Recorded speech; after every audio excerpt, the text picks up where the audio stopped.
एक important development है और वो ये है कि चाइना ने बेसिकली पाकिस्तान के साथ जैसे कहते हैं ना हाथ कर दिया। लेकिन चाइनीज़ फॉरेन मिनिस्टर ने जो यहाँ पे एक तो पाकिस्तान ने ज़ाहिर बात है चाइना को प्लेटफ़ॉर्म दिया। इसमें आपको पता है कि अरबी भी नाराज़ हो गए और आपको पता है कि सऊदी फॉरेन मिनिस्टर और कुछ और फॉरेन मिनिस्टर जो थे वो चले गए। तो जी। ये ओआईसी में जो आना है चाइना के वजीर खारजा का, ये एक ऐसा इशू है जिसको मैंने कहा ना कि सेंसिटिव इश्यूज है, मजहब से रिलेटेड है।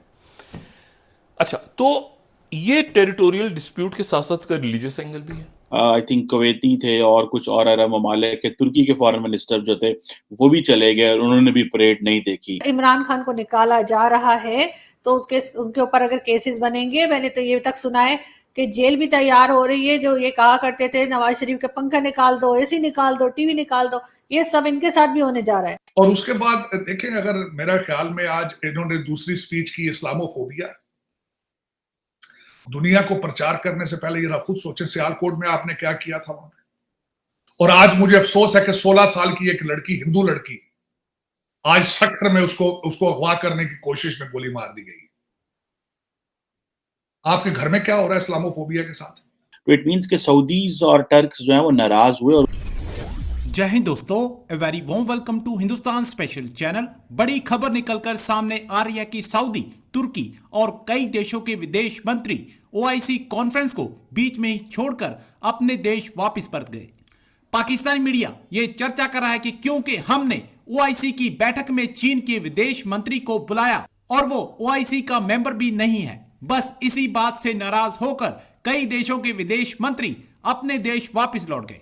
पाकिस्तान को इस डेवलपमेंट से बहुत बड़ा झटका लगा है और उसका दुख छुपाए नहीं छुप रहा। दूसरी तरफ इमरान खान इस्लामोफोबिया की बात करता है और उसके अपने देश में माइनॉरिटीज का क्या हाल है आप सब ने देख लिया। एक हिंदू निर्दोष लड़की को शादी ना करने पर उसके घर में कत्ल कर दिया गया। पाकिस्तानी मीडिया यह भी चर्चा कर रहा है कि इमरान खान के लिए जेल तैयार कर ली गई है। जैसे ही इमरान खान की कुर्सी जाएगी उस पर मुकदमों की बरसात हो जाएगी और उसे जल्द से जल्द जेल भेज दिया जाएगा। एक इम्पोर्टेंट डेवलपमेंट है और वो ये है कि चाइना ने बेसिकली पाकिस्तान के साथ जैसे कहते हैं ना हाथ कर दिया। नॉर्मली लोगों को इसका पता नहीं चला और मुझे नहीं पता कि पाकिस्तान का मीडिया या पाकिस्तान के जो थिंक टैंक्स हैं या इंटरेस्ट ग्रुप्स हैं वो इसको किस तरह लेंगे। लेकिन चाइनीज़ फॉरेन मिनिस्टर ने जो यहाँ पे एक तो पाकिस्तान ने ज़ाहिर बात है चाइना को प्लेटफ़ॉर्म दिया और चाइना को प्लेटफ़ॉर्म देने का मकसद ये था कि एक तो दुनिया को बताया जा सके कि जी चाइना पाकिस्तान के ताल्लुकात बहुत अच्छे हैं और प्लेटफ़ॉर्म दिया ओआईसी के सामने। इसमें आपको पता है कि अरबी भी नाराज़ हो गए और आपको पता है कि सऊदी फॉरेन मिनिस्टर और कुछ और फॉरेन मिनिस्टर जो थे वो चले गए और वो परेड भी देख के नहीं गए। ख़ैर एनी हो, ये भी एक स्टोरी है कि उन्होंने परेड क्यों नहीं देखी। आई थिंक कुवैती थे और कुछ और अरब ममालिक के तुर्की के फॉरेन मिनिस्टर जो थे वो भी चले गए और उन्होंने भी परेड नहीं देखी और उनको पता था शायद कि एक तो शायद हो सकता है कोई मसरूफियत हो, लेकिन जितने हमारे करीबी ताल्लुकात हैं चाइना के टर्की के साथ और सऊदी अरब के साथ, तो वो जो हमने सऊदीज़ और टर्की जो नहीं रहे यहाँ पे, वो भी एक क्वेश्चन मार्क है कि सऊदी फॉरेन मिनिस्टर का टर्किश फॉरेन मिनिस्टर का यहाँ पे ना रहने का क्या मकसद था? यानी कि 23 मार्च की परेड के हवाले से हमने कहा था कि जो फॉरेन मिनिस्टर्स आएँगे उनको हम पहले वो 23 वो अपना ओआईसी का एक सेशन अटेंड करेंगे जिसके लिए वो ज़ाहिर बात है आ रहे हैं, फिर उसके बाद वो 23 मार्च की परेड देखेंगे। तो उसमें चाइनीज़ फॉरेन मिनिस्टर वांग जी तो वहाँ मौजूद थे, लेकिन कोई और फॉरेन मिनिस्टर जो कि इम्पोर्टेंट कंट्रीज़ के वो नहीं मौजूद नहीं थे, बाकी काफ़ी वैसे फॉरेन मिनिस्टर्स वहाँ पे मौजूद थे। तो इट मीन्स कि सऊदीज़ और टर्क्स जो हैं वो नाराज़ हुए और एक दिन वो रात रह के वो चले गए। खैर ओआईसी की क्या कंक्लूजन हुआ वो तो हमने आपको कल मैंने जो वीडियोस हमने बनाई इसमें आपको पता चल गया ये OIC is equal to 0 plus 0 is equal to 0। लेकिन जारी बात है और इमरान खान ने भी तो ओआईसी के फॉरेन मिनिस्टर्स को सामने बिठा के वो इंसल्ट की उन बेचारों की।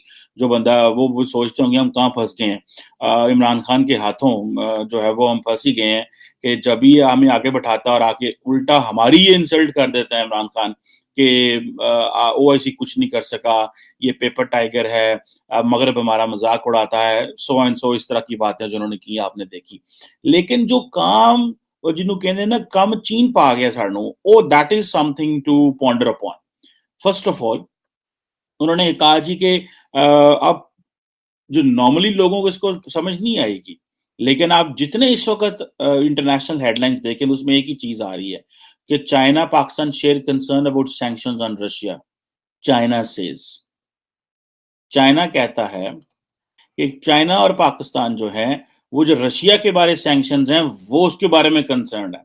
अब वो जारी बात है जो स्टेटमेंट दी है उस पर हम उनको ना तो नहीं कह सकते थे कि ये स्टेटमेंट आप इस्लामाबाद से ना दें, क्योंकि हमारे इतने सेंसिटिव ताल्लुकात हैं, इतनी मुश्किल से हम चाइनीज फॉरेन मिनिस्टर को पाकिस्तान लेके आए तो उतों ओबीएसली उन्होंने कभी है जनाब कि तुसी ये नहीं कह सकते, ठीक है, आप ये इस तरह की सेंसिटिव चीज नहीं कह सकते।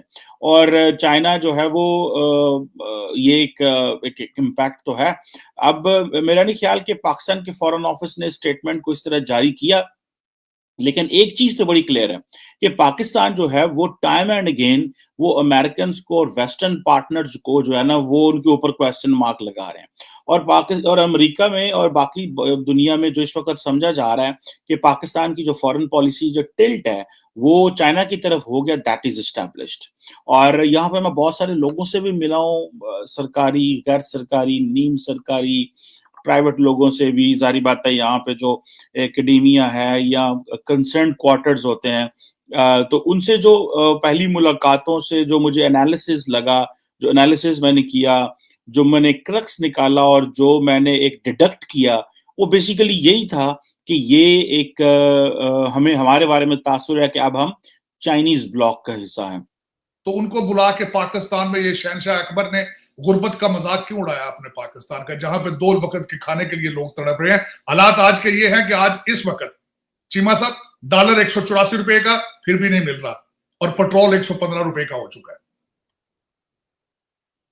और खान साहब ने अपने स्पीच में फरमाया पिछले दिनों में कि मैं वजीर आजम हूं, मैं टमाटर और प्याज के रेट सेट करने नहीं आया।